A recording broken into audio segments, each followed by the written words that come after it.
Hello guys, അപ്പോൾ ഫംഗ്ഷനൊക്കെ കഴിഞ്ഞപ്പോൾ കുറച്ച് ഓർണമെൻറ്റ്സ് ഒക്കെ റിട്ടേൺ ആയിട്ട് റെൻറ്റിലായിട്ട് എടുത്തത് കൊടുക്കാനുണ്ടായിരുന്നു കേട്ടോ.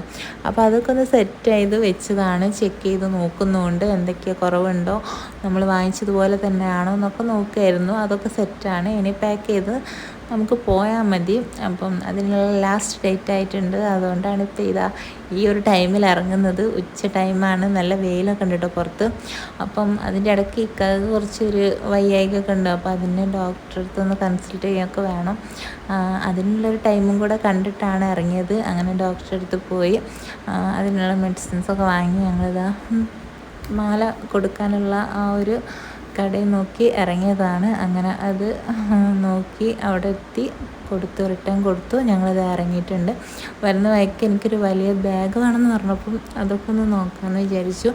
അങ്ങനെ നോക്കിയപ്പം ഒന്ന് എനിക്ക് കണ്ണിൽ ഉടക്കിയിട്ടുണ്ട്. പക്ഷേ അത് ഒന്ന് ഉടക്കി കഴിഞ്ഞാൽ പിന്നെ വേറെ ഒന്നും പറ്റില്ലല്ലോ. അതാണല്ലോ എല്ലാവരുടെയും സ്വഭാവം എന്ന് പറയുന്നത്. അങ്ങനെ എന്തായാലും കുറച്ചും കൂടി നോക്കാമെന്നൊക്കെ പറഞ്ഞ് നമ്മൾ അവിടെ നിന്ന് ഇറങ്ങിയിട്ടുണ്ടായിരുന്നു. പിന്നെ വരുന്ന വഴിക്ക് കുറച്ച് ചായക്കടിയൊക്കെ വാങ്ങിച്ച് വീട്ടിലേക്ക്